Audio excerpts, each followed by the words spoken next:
contrairement à ce que Fred et moi représentons, c'est une boîte super jeune. Vraiment, avec plein d'innovations.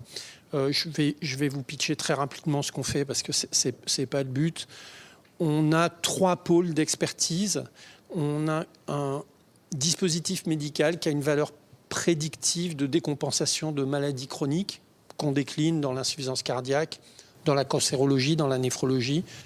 La valeur prédictive, c'est exactement ce qui se passe avec la météo. C'est-à-dire vous prenez tous les 11 décembre, depuis que la météo existe, vous rentrez les kilopascals, vous rentrez la force du vent, les entrées maritimes, tout ça, et vous avez la probabilité de survenue d'un événement.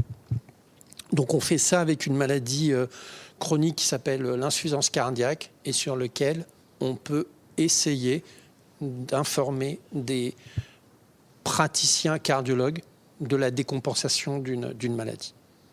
Comme on est issu du CHU de Bordeaux, on essaye d'évaluer scientifiquement notre travail. On fait des publications, ce qu'on appelle en médecine, avec des valeurs prédictives positives, des valeurs prédictives négatives, de la sensibilité, de la spécificité. C'est des choses pas très compliquées. La chose la plus simple à comprendre, c'est quand vous faites un test de grossesse, il y a une hormone qui s'appelle la bêta-HCG. Si vous en avez, vous êtes enceinte. Point. Donc là, c'est 100% et 100% exclusif. Et nous, on a quand même des taux très intéressants à plus de 97% de valeurs prédictives négatives. Donc, ça marche. Et après, on a une petite difficulté que rencontrent toutes les sociétés de e-santé, c'est de prouver que quand on s'occupe des gens, ils vont mieux que quand on ne s'en occupe pas.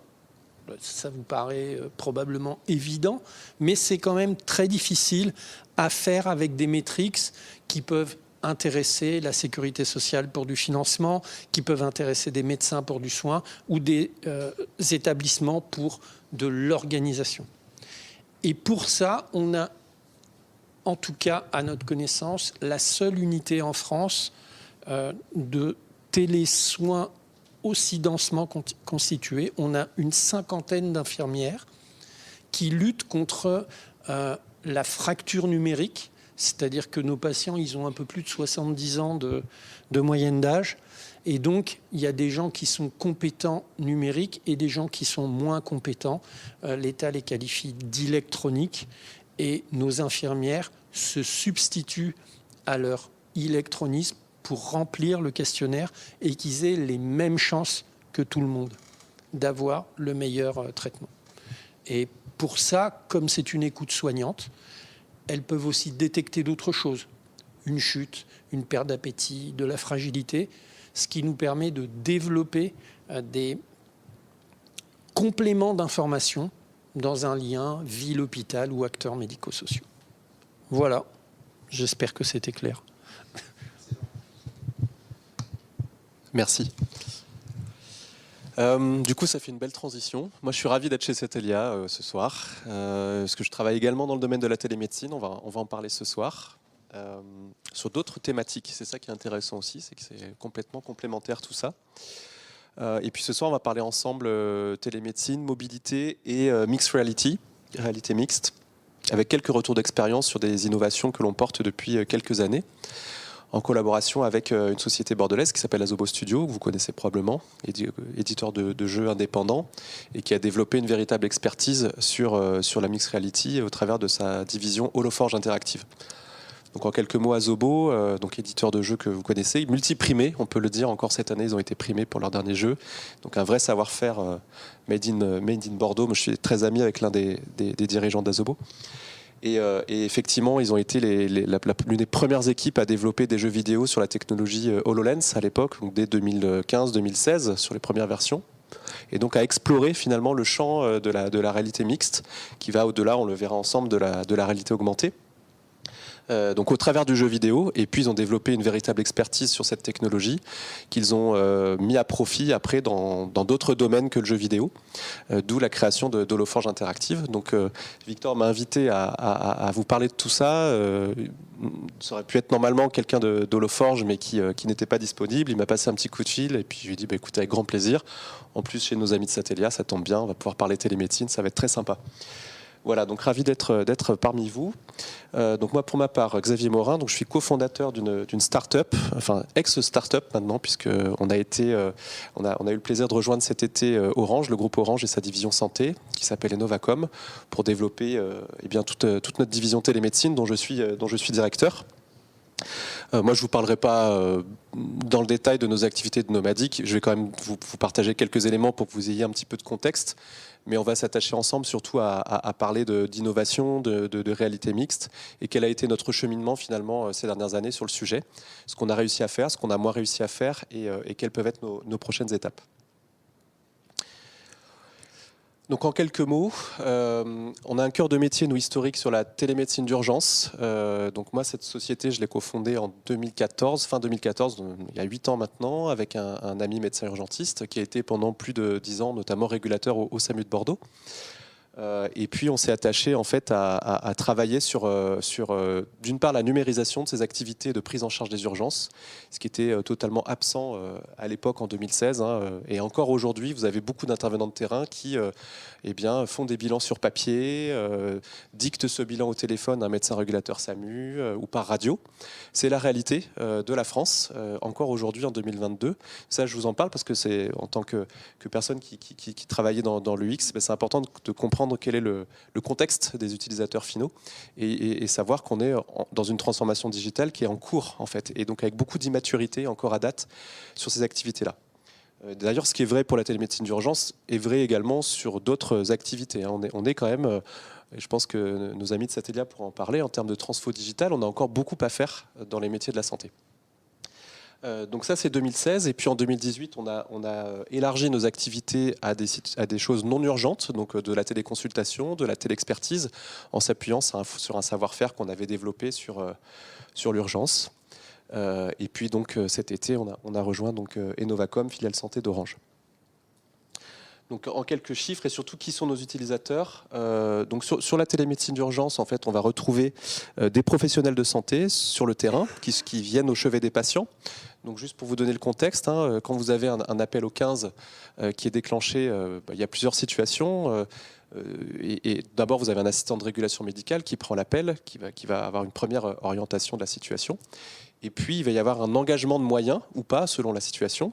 Donc un engagement de moyens, ça peut être typiquement une équipe d'ambulanciers comme ceux représentés. Ce sont des clients à nous, c'est des clients historiques qui aujourd'hui, enfin depuis maintenant 2016 pour cela, parce qu'ils ont été pionniers sur la région de Poitiers, utilisent une solution en mobilité sur tablette tactile qui permet de faire le bilan complet, d'importer des paramètres vitaux qui sont mesurés avec des dispositifs connectés, et puis de remonter tout ça en temps réel à la régulation SAMU, qui est en bas ici, qui, vous le voyez, est bombardé d'écrans.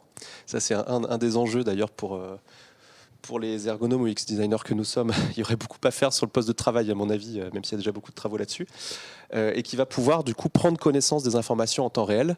Donc, typiquement, un électrocardiogramme, une photo sur une plaie, etc. Chose que le médecin régulateur n'avait pas avant Nomadic. Avant, il faut bien comprendre le contexte. L'intervenant de terrain dictait les informations uniquement par téléphone ou par radio. Ça saigne, la tension est 12,8, etc. Je vois madame qui est infirmière qui voit très bien ce que je veux dire par là, si elle a été amenée à prendre en charge des urgences. Voilà, et donc on a un médecin de SAMU qui peut le confirmer, qui est régulateur, toute la difficulté finalement de prendre des décisions et d'orienter le patient à partir d'informations qui ne sont pas toujours très objectives, ou pas toujours qualifiantes. Donc voilà, donc ça c'est vraiment notre cœur de métier historique, avec une présence aujourd'hui dans un quart des SAMU en France, et tout un tas de professionnels de santé qui utilisent nos solutions au quotidien. Donc ça, c'est la réalité aujourd'hui. On travaille là-dessus depuis maintenant donc 2016 en termes de déploiement, etc. Et puis en parallèle, on s'est dit avec Louis, il faut qu'on puisse investiguer aussi quelles peuvent être les interactions de demain en termes de mobilité. C'est-à-dire qu'une fois qu'on a passé l'étape de, on a quitté le papier, on a des solutions sur tablette tactile ou sur smartphone, quels peuvent être les outils de demain?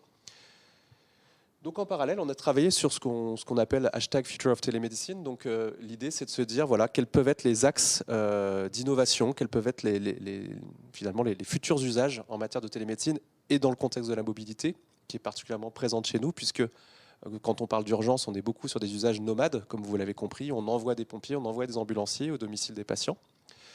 Donc cette notion de mobilité est extrêmement forte, plus que sans doute dans les structures. Et donc, il y a plein d'axes possibles. On ne va pas se partager ce soir tous les axes de travaux qu'on peut avoir, mais il y en a un en réalité qui nous a beaucoup intéressé, c'est celui de la réalité mixte, avec différentes promesses que peut apporter ce type d'interaction. Donc, on a collaboré effectivement dès le début avec Holoforge Interactive. Vous allez voir, c'est un projet qui est assez ancien, puisqu'on l'a initié dès 2017, donc de manière très tôt finalement par rapport à l'émergence de ces technologies-là. Et donc comme vous le voyez, Holoforge travaille avec tout un tas d'acteurs dans différents domaines et on a été leur premier projet santé. Donc quelques rappels sur la réalité mixte. Donc l'enjeu, c'est vraiment de pouvoir créer de nouveaux usages donc sur une technologie qui permet de vraiment faire un véritable mélange entre du digital et du monde réel. Si vous avez déjà testé des technologies de réalité augmentée et que là j'ai amené le casque HoloLens 2 qui est un des devices qui permet de faire de la réalité mixte. Si on en a le temps, et Victor tu me l'avais proposé, on pourra faire quelques démos, pourquoi pas, ça peut être intéressant pour vous de le découvrir. Mais si vous avez testé par exemple des Google Glass, notamment de première génération, on est vraiment sur une autre technologie et sur une autre génération de technologies. Il faut bien comprendre que le device que l'on utilise, là en l'occurrence qui prend la forme d'un casque, ça peut prendre d'autres formes, est capable de scanner en temps réel tout l'environnement physique, de le comprendre et de projeter des informations 2D, 3D ancrées dans votre espace. Donc ça offre beaucoup de possibilités. On n'est pas juste sur la superposition d'un petit écran comme ça qui flotte devant vous, mais sur une véritable expérience qui mélange le numérique et le réel. Donc si on en revient au contexte de notre contexte à nous, d'usage, qu'est-ce que ça nous permet? Déjà, un premier bénéfice hyper intéressant, c'est de pouvoir offrir une expérience hands-free, main libre. Ça, c'est vraiment une des difficultés qu'on peut avoir aujourd'hui avec le digital sur la prise en charge des patients. On a deux phénomènes. On a le phénomène d'avoir un device mobile, tablette ou smartphone qui nous encombre les mains. Et quand on prend en charge un patient, en particulier dans un contexte d'urgence où on a des contraintes de temps réel qui sont fortes, eh bien on peut être encombré. On va en parler après. Quand on est allé présenter ces innovations au CES à Las Vegas en 2018, on a rencontré notamment des équipes des pompiers de Californie qui nous expliquaient que donc eux ont commencé leur transformation numérique bien avant nous. Le papier, ils l'ont abandonné déjà depuis une dizaine d'années. Mais néanmoins, ils concédaient qu'effectivement, sur une squad de trois intervenants, il y en avait un qui avait tout le temps une tablette entre les mains, en fait, et qui se retrouvait bloqué avec cette tablette. Alors après, il y a des systèmes pour se l'accrocher sur soi, etc. Où est-ce qu'on la pose, etc. Bon, il y a un sujet par rapport à ça d'encombrement. Il y a un autre sujet aussi qui est le détournement du regard, le fait qu'on soit parfois peut-être trop rivé sur son écran et pas assez sur son patient. On l'a tous connu au début de l'informatisation des cabinets de médecins. On avait l'impression que nos médecins regardaient plus souvent leur ordinateur que nous-mêmes, et ce n'était pas très agréable. Donc il y a un sujet aussi par rapport à ça. Donc là, l'idée, c'est de pouvoir vraiment apporter tous les bénéfices des outils numériques, tout en gardant cette interaction permanente humaine. Et puis un autre aspect intéressant, qui est associé au fait que ces devices ont une caméra ou des caméras embarquées, c'est que finalement un intervenant de terrain, et ça rejoint complètement le sujet de la télémédecine et de la délégation de tâches, est un véritable assistant pour une expertise à distance. Et cette expertise, elle est portée par un médecin à distance. Donc dans le contexte de l'urgence, ça va être un médecin comme Laurent, qui à distance va pouvoir apporter une expertise, prendre des décisions, aider aussi un intervenant qui est lui au chevet du patient. Et donc cette expertise-là va pouvoir être amenée par ce type d'outils. L'autre enjeu que l'on avait aussi sur le projet, c'est de ne pas faire, souvent c'est l'expression que j'ai utilisée, une innovation hors sol, c'est-à-dire se faire plaisir avec de la techno disruptive. Ah, c'est chouette HoloLens, les hologrammes on ne connaît pas, on va s'amuser avec. On voulait vraiment l'intégrer à notre plateforme, donc on a vraiment essayé de réfléchir à ce qu'elle s'ancre dans une plateforme existante pour que ça puisse petit à petit, progressivement, en fait, rentrer dans les outils du quotidien. Donc on le verra ensemble, on n'y est pas encore, mais on s'en approche. Et puis bien sûr, il y a des enjeux sur ce type de projet en termes d'image de marque, de disruption, de capacité à innover, qui sont toujours intéressantes quand on est éditeur de solutions. Donc en termes de process, on s'est beaucoup appuyé sur les frameworks d'Holoforge et leur savoir-faire en la matière. Donc avec des process que vous connaissez, hein, que vous maîtrisez aussi à votre niveau, donc avec une approche assez agile. En termes de technologie, on est sur des technologies finalement relativement standards, où tous les éléments 3D sont créés sous Unity, donc qui est un framework qui est couramment utilisé.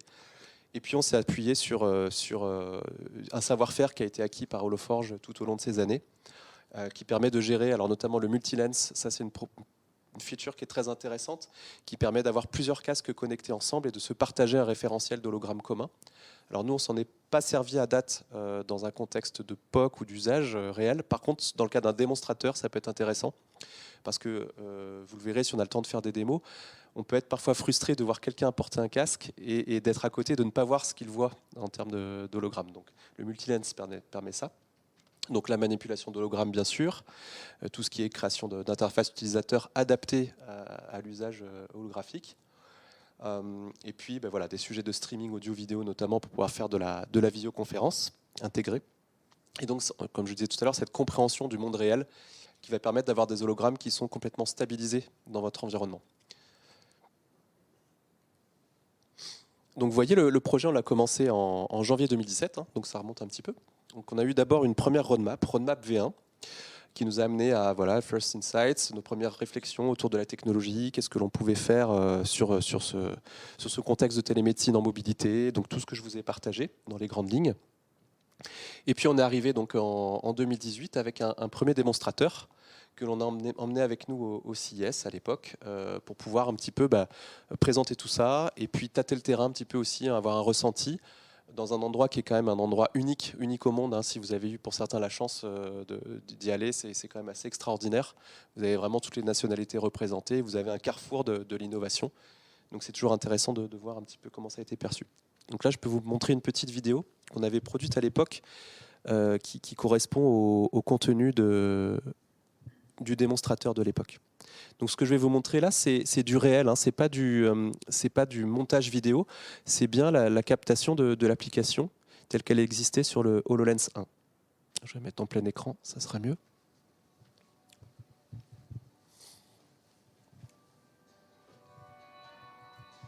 Donc là, on voit une équipe typique de paramedics qui arrive au chevet d'un patient qui a fait un malaise a priori à son domicile. Et donc l'un des deux intervenants porte un casque HoloLens et il va pouvoir démarrer une expérience. Donc là, on est typiquement sur un bilan d'urgence tel qu'il peut être réalisé aux États-Unis sur un référentiel dit ABCD. Et j'y reviendrai après. Donc la possibilité effectivement de pouvoir décrire des lésions sur un avatar, de pouvoir prendre des photos associées à ce schéma lésionnel, ça c'est tout un tas d'informations qui sont intéressantes pour un médecin à distance, pour avoir très rapidement une vue d'ensemble de la situation en fait. Donc là son enjeu c'est vraiment de recueillir toutes ces informations-là. Donc là il réalise un électrocardiogramme parce que là dans notre exemple on considère que la personne fait un malaise cardiaque et que c'est intéressant d'avoir un tracé. Voilà, donc là, le côté overview qui est assez intéressant aussi. La transmission du bilan sur la plateforme.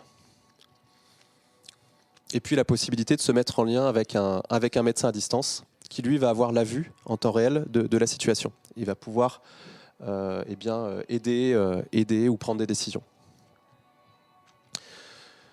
Donc voilà, donc ça c'est l'AV1 que l'on avait développé. Hop. Alors, où est-ce qu'il est mon diaporama? Hop, le voilà. Donc, qu'est-ce qu'on a retiré de tout ça à l'époque? Globalement, un excellent accueil en termes de, beaucoup de surprises évidemment hein, par les personnes présentes, mais un excellent accueil. Ça nous a permis de déclencher un certain nombre de partenariats.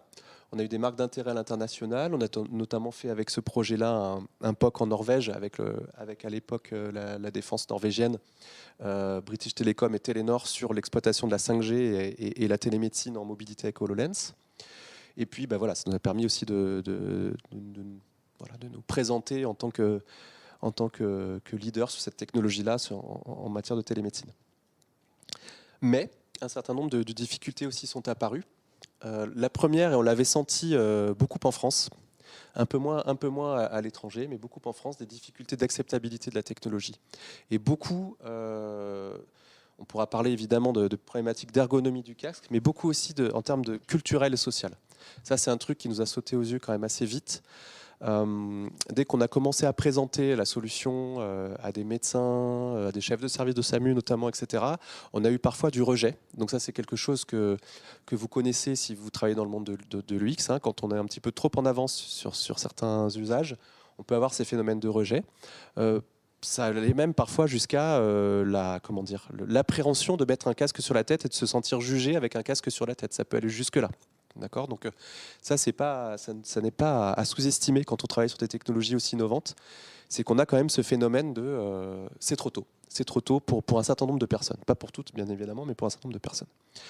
Après, le device en tant que tel, indépendamment de l'application qu'on y développe, HoloLens 1, avait un certain nombre de défauts d'ergonomie qui avaient été identifiés au fur et à mesure des projets. Souvent, nous, le parallèle qu'on a fait, c'est que c'est un petit peu comme quand à l'époque, il y a des éditeurs qui ont été les pionniers des premières applications mobiles. Hein, alors à l'époque, on n'appelait pas ça des smartphones, hein, c'était des téléphones portables. Et puis avant les téléphones portables, avant l'iPhone, etc., on avait des trucs un peu lourds, un peu encombrants, pas très performants, etc. Néanmoins, le truc était en route. Le truc était en route et il fallait savoir investiguer là-dessus. Et donc là, on est un petit peu à cette époque-là sur ce sujet-là. Ce qu'on a observé aussi, on l'avait vu aussi sur nos boucles de conception, mais qui se confirmait aussi avec certains POC, c'est que l'interaction n'est pas idéale et le device n'est pas idéal pour de la saisie d'informations en quantité. Donc bien évidemment, une des manières de saisir de l'information sur ces devices-là, c'est de faire de la reco vocale. Mais dans un contexte d'usage terrain, eh bien, la reco vocale a parfois aussi ses limites. Dans un contexte d'urgence, par exemple, on peut avoir des problèmes de bruit ambiant, qui vont un petit peu limiter la capacité à la reco vocale. Donc ça, c'est aussi un des freins sur la première application. Et puis, d'une manière générale, c'est ce que je vous disais en introduction, une immaturité globale à l'égard de la transfo digitale sur ces métiers-là. Et donc, forcément, d'autant plus, on se heurte à comment... Voilà, je ne vais pas utiliser des hologrammes, alors que déjà, quitter le papier, c'est compliqué pour moi. Voilà. Autre chose intéressante aussi à noter sur l'acceptabilité, et ça on l'avait déjà observé sur les premiers usages sur tablette tactile en 2016, c'est comment moi, en tant que professionnel de santé, je pourrais être jugé par mon patient. Et ça, c'est un truc, une appréhension par rapport à ça. Alors avec des aspects positifs et des aspects négatifs au passage. C'est-à-dire qu'on a eu différents retours. On a eu aussi des retours du terrain de patients qui expriment le fait qu'à l'inverse, ils ont l'impression d'être mieux pris en charge parce qu'il y a un professionnel qui arrive hyper bien équipé avec des outils modernes, etc. Donc on a aussi ce phénomène-là. Mais là, encore une fois, sur un device aussi innovant que HoloLens, l'acceptabilité culturelle et sociale, on peut l'avoir aussi au niveau du patient et pas qu'au niveau de l'utilisateur final lui-même. Donc voilà un petit peu l'expérience qu'on a acquise à l'époque sur ce sujet-là. Et puis du temps s'est passé. Et puis en 2019, Microsoft a sorti HoloLens 2. La technologie a continué d'évoluer. Et puis nous, on n'a pas lâché l'affaire. Alors on est reparti sur le projet, sur une V2, en collaboration toujours avec Holoforge. Et puis on appelle ça Nomadic HoloLens 2. Donc on a commencé ça en 2021. Donc on en a profité pour revamper un petit peu l'interface, pour revoir certains contenus, tirer parti de nos expériences passé, etc. Et donc on en est arrivé à cette application. Donc là, c'est quelques informations sur le device HoloLens 2 en tant que tel. Donc en termes d'ergonomie, qui a beaucoup progressé par rapport à la première version, avec un confort d'usage qui est bien meilleur, un meilleur équilibre sur la tête, plus grande performance au global aussi également. Et puis ben voilà, cette application qu'on a co-développée, avec donc un premier outil qui est important, qui est l'outil d'appel vidéo, qui permet à un médecin à distance donc, de voir la scène au travers de celui qui porte le casque. Mais en plus de voir la scène, de voir la vidéo, il voit les hologrammes aussi. Donc ça amène pas mal de choses intéressantes. De pouvoir avoir des tutoriels holographiques qui vont pouvoir être préchargés ou éventuellement poussés par le médecin à distance pour amener des protocoles, amener des guides en fait, pour l'intervenant de terrain. Alors au passage, ça peut être utilisé également à des besoins à des titres à des objectifs de formation et pas nécessairement à de l'usage terrain. Également, toujours, bien sûr, ça reste intéressant de pouvoir prendre des notes de manière vocale, donc de pouvoir utiliser de la reco vocale comme on le ferait aujourd'hui, ou on le fait aujourd'hui sur un smartphone ou une tablette. Et puis, ce qu'on a creusé aussi, c'est de l'usage combiné. C'est-à-dire que nous, on reste convaincus que par rapport à un workflow donné de prise en charge d'un patient, eh bien, la partie réalité mixte, elle est très intéressante pendant la prise en charge du patient, avec toujours cette idée de réduire au maximum les interactions utilisateurs et d'être sur l'acte médical, mais augmenté par les outils du numérique.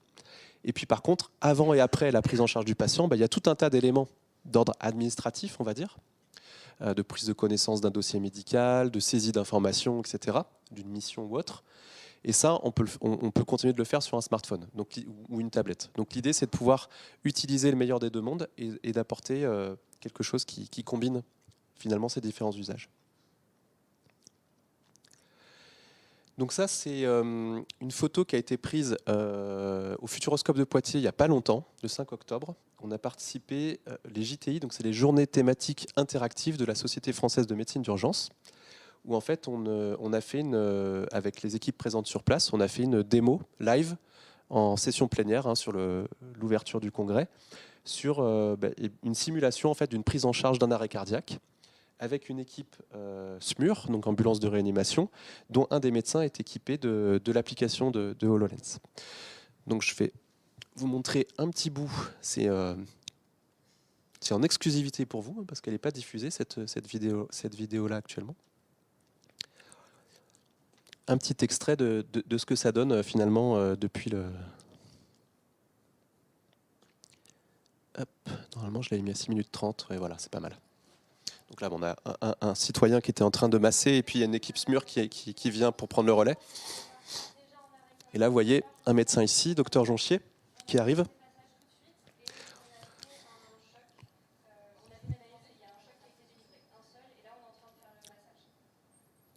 Et donc là, ce qu'on voit ici, c'est l'écran du médecin à distance. Donc il est en visio. Hein. Donc là, ici, il apparaît en visio. Et donc là, il a une vue temps réel de la scène, au travers de notre application. Et donc là, le médecin qui est ici, là, il a son panel là avec ses commandes principales. Et en fait, le truc, c'est qu'il va faire une intubation. Alors, je ne vais pas vous faire toute la séquence, mais il va faire une intubation et en fait, il va pouvoir utiliser des outils qui vont le guider, plus l'assistance du médecin à distance. Donc ça peut être intéressant, notamment pour des personnes... alors, un smuriste expérimenté, il n'y a pas de sujet, hein, évidemment, mais pour une personne soit en formation, plus junior, ou sur d'autres types de gestes pour des profils secouristes, évidemment qui ne font pas d'intubation, mais qui font d'autres types de gestes qui ont besoin d'une assistance à distance, eh bien, il va pouvoir avoir un environnement augmenté.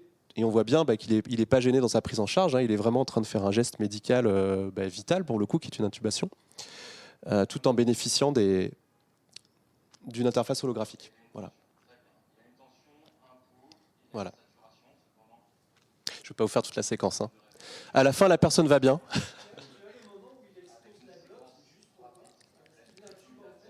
Alors, il l'intube, ouais, il l'intube. La vidéo sera bientôt diffusée, je pense. Là, c'est juste pour vous.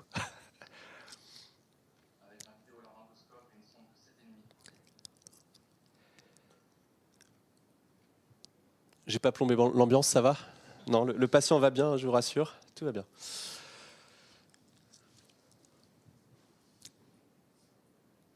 Alors, quelles sont nos prochaines étapes là, sur le projet? Donc là, on va lancer des POC du coup en 2023 avec un cadre de simulation strict. Et puis, on a clairement des personnes qui sont prêtes à aller sur de l'usage terrain réel.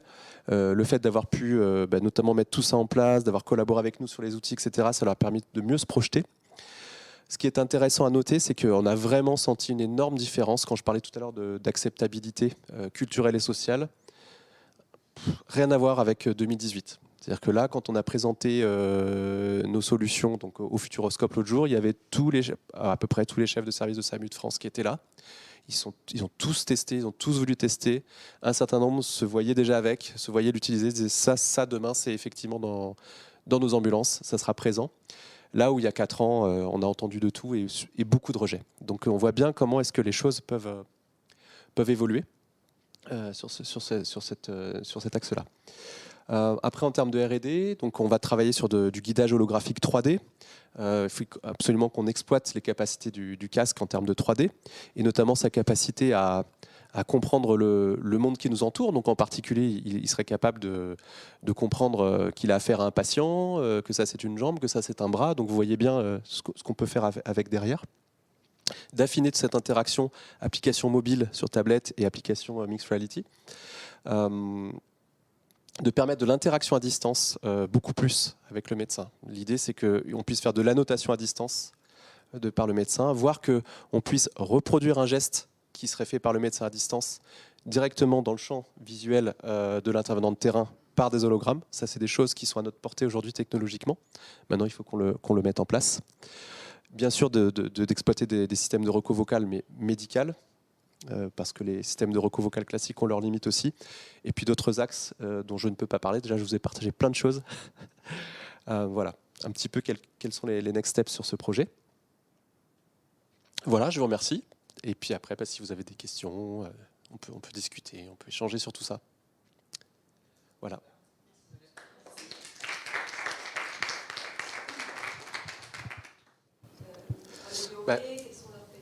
Alors c'est un des grands malheurs des médecins, c'est d'être aveugle à distance. Donc d'une manière générale, toute information exploitable qu'on peut leur donner, notamment d'avoir une vue sur la scène. Alors aujourd'hui, on le fait couramment via smartphone. Par exemple, dans notre plateforme qui est déployée, on appelle ça de la visorégulation. On est capable d'envoyer un lien visio-sécurisé sur un smartphone d'un appelant, et le médecin à distance, on a plusieurs SAMU qui utilisent ça couramment, peut voir. D'accord ? Et donc ça, c'est une information qui... alors ça dépend des contextes, mais sur un certain nombre de situations, eh bien, va apporter quelque chose. Donc eux, ils sont évidemment demandeurs d'avoir plus d'informations du terrain. À partir du moment où c'est une information qui est pertinente et qui est appropriée, qu'ils maîtrisent à minima. Je pense que Laurent serait là pour en témoigner, qu'il a travaillé en SAMU, mais une des craintes d'un médecin régulateur, c'est à l'inverse qu'on lui impose finalement trop d'informations, qu'on lui impose une donnée dont il n'a pas besoin, puisque ça reste une activité très difficile en fait, d'orienter, etc. On est sous pression, on a quelques secondes, etc. parfois pour prendre des décisions. Donc c'est lui qui doit quand même garder la maîtrise. C'est lui qui doit demander un électrocardiogramme, c'est lui qui doit demander la mise en place d'une visioconférence, etc. Donc ça, il faut lui garantir ça, cette maîtrise. Par contre, à partir du moment où ça lui apporte quelque chose, il ne revient plus en arrière. C'est une excellente question. Je pense que c'est les deux. Je pense que c'est les deux parce que nous, ce que l'on a observé, en tout cas sur cette activité télémédecine d'urgence, c'est que le sujet principal, c'est pas la mixed reality, c'est le fait que la télémédecine d'urgence s'impose dans le paysage, en fait. Et ça s'est fait au travers, pas que nous, mais nos travaux notamment. Tu parlais de publications tout à l'heure, on a fait pas mal enfin pas nous, mais les CHU ont fait des publications dans le CHU de Poitiers sur le bénéfice à utiliser des outils de télémédecine d'urgence. Et donc il y a un avant et un après. Et le Covid est passé par là aussi, il y a une évolution des mentalités, on va vers de plus en plus de délégations de tâches, il y a des lignes qui ont beaucoup bougé aussi. Par exemple, depuis peu, des ambulanciers privés peuvent réaliser des électrocardiogrammes dans leur décret de compétences officielles, ce qui n'était pas le cas encore en 2021. Donc voilà, les infirmières, évidemment, ont un rôle clé à jouer aussi sur la télémédecine. Donc c'est toute cette transformation en fait qui se fait des métiers. Et puis dans le même temps, eh bien une progression. Peut-être que ces devices-là, et ces expériences-là ont été déjà aperçues par certains d'entre eux, alors qu'il y a 4 ans, c'était sûr que non, puisque même quand on arrivait au CIS, il n'y avait pas encore beaucoup de démonstrateurs sur ces technologies-là. Donc c'est les deux qui se nourrissent finalement. Mais je pense que le sujet principal, c'est quand même la transfo digitale et le développement de la télémédecine d'un point de vue usage, d'une manière générale.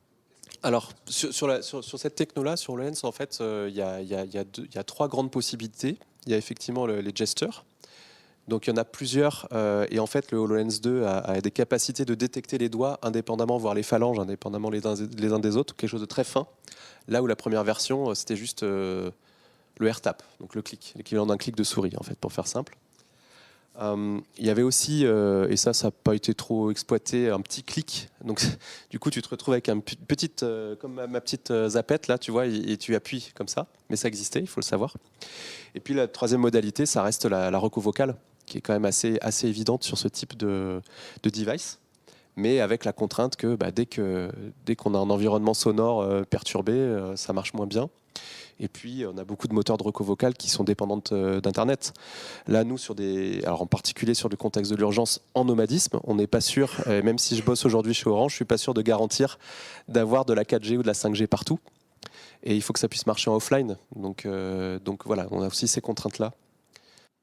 Ah ben je peux que souscrire à ce que tu as dit, hein. Enfin, là, on l'a vu là, sur le Futuroscope, les plus jeunes médecins qui deviennent d'ailleurs les chefs de service de SAMU, qui remplacent certains dinosaures entre nous.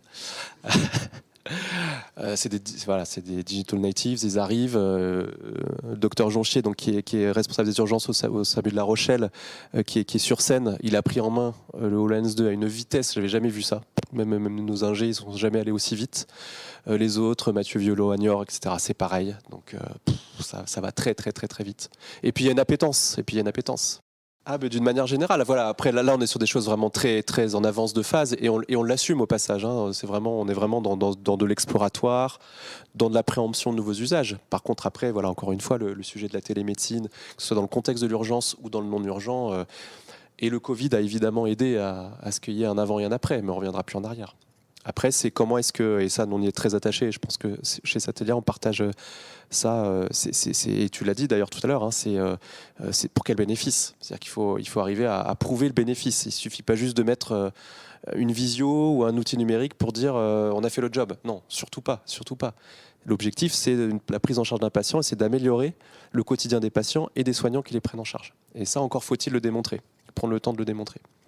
Donc ça, on s'y attache au quotidien.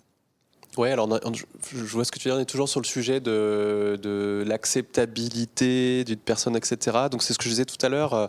D'ailleurs, les ambulanciers que j'ai cités au tout début, ils sont partants pour faire un usage réel sur HoloLens, mais avec une appréhension sur comment je vais être jugé par mon patient, est-ce qu'il va y avoir un rejet, etc. Mais appréhension qu'ils avaient déjà sur tablette tactile, hein. Il faut pas le... Et vraiment, hein, vraiment. Donc c'est du même ordre, ça va un peu plus loin quand même. Là, dans un contexte d'une personne qui est en arrêt cardiaque. Donc à la limite, et après je parle sous le contrôle du médecin présent, mais quand vous n'allez pas bien, enfin vraiment pas bien, vous fichez de savoir si la personne elle ressemble à Robocop ou ce qui compte c'est est-ce que la prise en charge est efficace. Voilà. Donc là c'est ça le sujet. Par contre effectivement dans un contexte, parce que on explore aussi évidemment le sujet sur des actes non urgents. Par exemple, en Australie, je sais qu'il y a une boîte qui a essayé de travailler avec des infirmières. Ça peut être dans des EHPAD, dans des maisons de retraite, etc. Il peut y avoir ce sujet de « Ouh là là, qu'est-ce qui se passe bon, est-ce que j'ai bien affaire à une infirmière ?» Après, ce qui est pas mal sur HoloLens 2, c'est que le casque, en fait, il est articulé et à tout moment, vous pouvez relever la visière. Ce qu'il y a, c'est que là, il fait un acte technique. Là, il est dans son acte technique. Bon, on n'est pas allé au bout de la séquence. Il doit faire son intubation. Il est là pour ça. Ouais. Ouais. Ouais. En fait, on parle absolument parce qu'on parle de téléassistance holographique, c'est un peu les termes aussi qu'on emploie aujourd'hui. Donc, on est vraiment sur un technicien de terrain entre guillemets, intervenant de terrain, qui a une remote expertise. Il est là. C'est pour ça qu'on parle d'usage combiné. Et voilà, c'est au moment de faire cet acte-là, je mets mon HoloLens ou un autre device. Hein, aujourd'hui, c'est plutôt HoloLens. Et puis non. Mais tout ça, ça va beaucoup évoluer. Les devices vont continuer d'évoluer, parce que là, nous, on travaille avec HoloLens 2 sur la partie MR. C'est clairement, et on s'en parle souvent avec HoloForge, le device qui est le plus avancé technologiquement parlant. Et alors, il a pour avantage, alors, il peut être vu comme imposant.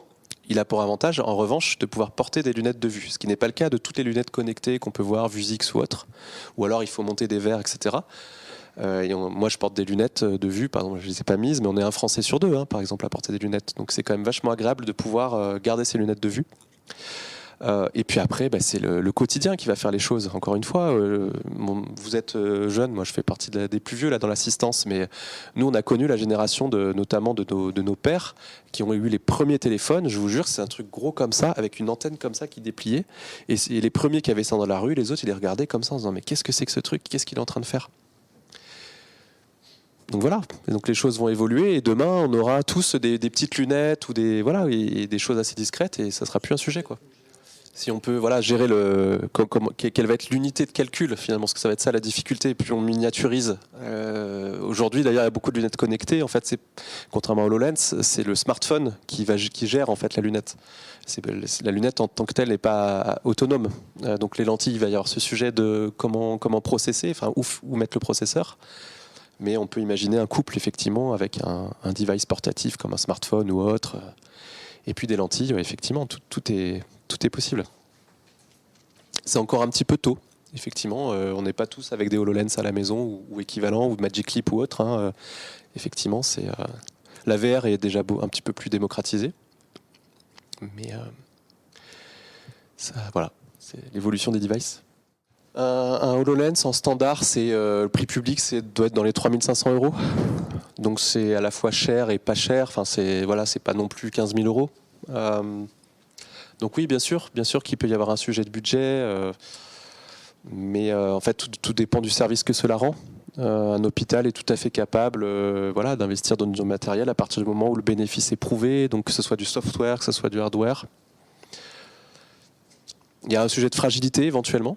Donc là-dessus, ça nous c'est quelque chose qu'on suit de très près parce que il faut suivre l'évolution des devices. Donc il y a clairement aujourd'hui un point d'interrogation sur HoloLens, la technologie en tant que telle chez Microsoft. Est-ce que HoloLens 3 n'a pas été annoncé?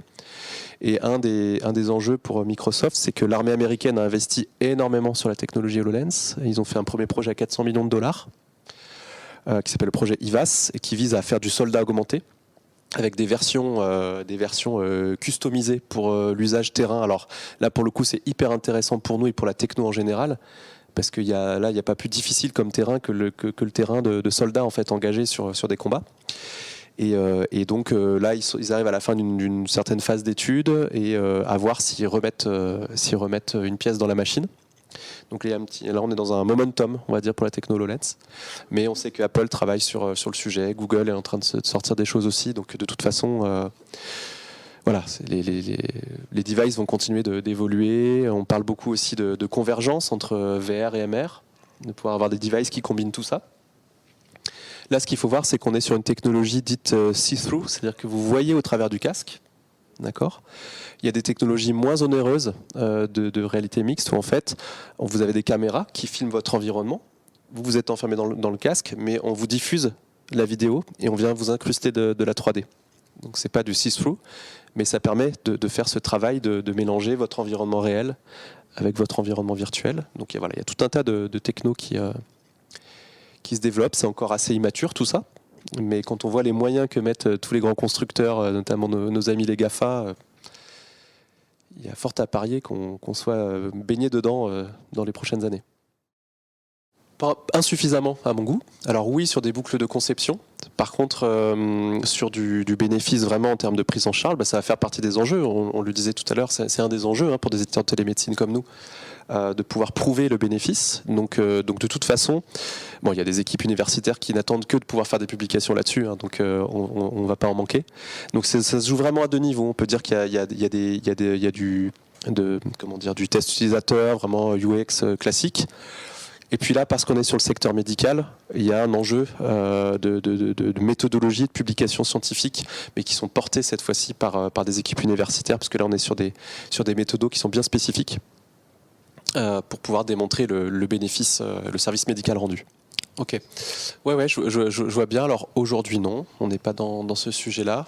On est dans augmenter des professionnels dans leurs activités. Par contre, ça fera clairement partie des axes d'investigation, mais pour nous comme pour d'autres éditeurs, c'est-à-dire d'amener de l'intelligence finalement dans les outils. Moi, je dis souvent, voilà, il y a plusieurs phases. Il y a finalement pas si longtemps que ça qu'on a fait quitter le papier. Et même encore au moment où on se parle, vous avez beaucoup de professionnels qui sont sur du papier. Donc il y a déjà cette première phase de transfo digital à réussir, tous ensemble. Avant de pouvoir être, on va dire, proactif, amener de l'intelligence, sans même parler d'IA, voilà, amener des choses qui vont au-delà d'offrir un outil de recueil de paramètres vitaux, un outil de visio, etc. Et donc là aussi, il faut y aller par étapes. On pourrait aussi sur ce sujet-là parler de problèmes d'acceptabilité culturelle et sociale par le corps médical notamment, en particulier sur les IA.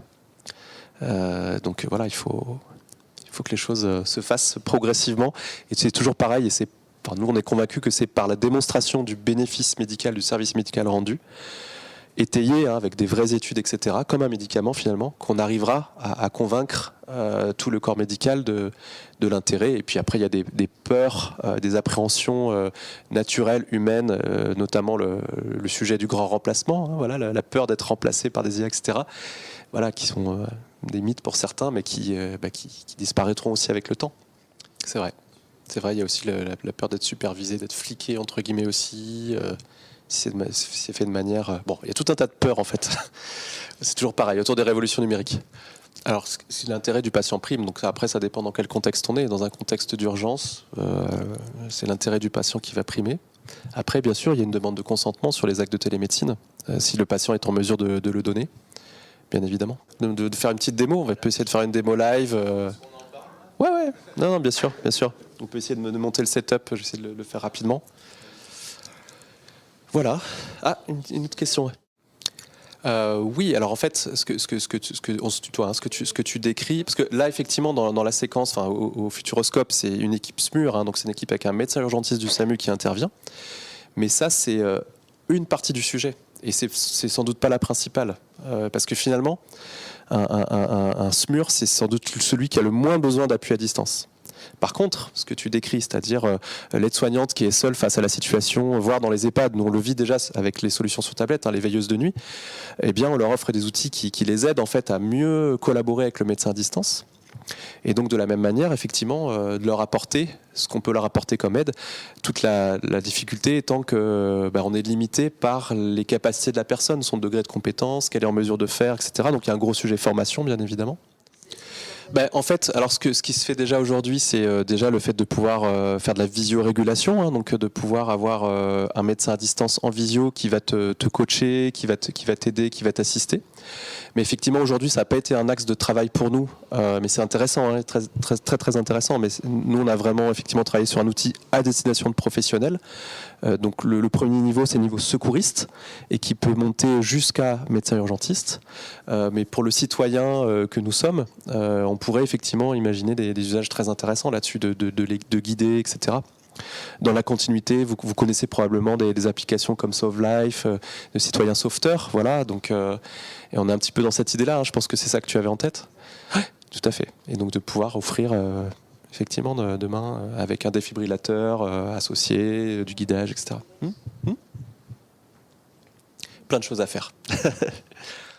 Ouais, tout à fait. Alors là, c'est pas ce qu'on a présenté là, mais c'est un autre cas d'usage possible de toutes ces innovations-là, c'est le domaine de la formation. Ça, on en est convaincu. Chaque fois qu'on a présenté les outils, notamment aux instituts de formation ambulanciers, les IFA, qui forment chaque année des diplômés d'État, les responsables pédagogiques qui faisaient des bonds en l'air, ils sautaient, ils étaient à mettre du sol en disant mais c'est extraordinaire tout ce qu'on pourrait faire avec ça. Il y a beaucoup de choses en VR qui existent sur la formation. On a nos amis de Team Forels, par exemple, à Bordeaux, qui font beaucoup de choses sur la formation des soignants dans un contexte totalement immersif, puisqu'on est en VR. Mais il y a des choses hyper intéressantes à faire en mixed reality avec un mannequin haute fidélité et sur lequel on peut simuler un certain nombre de choses. Et on pourrait effectivement amener ces outils-là. Ça fait partie de nos axes clairement de développement de projet. Ouais. Merci pour vos questions.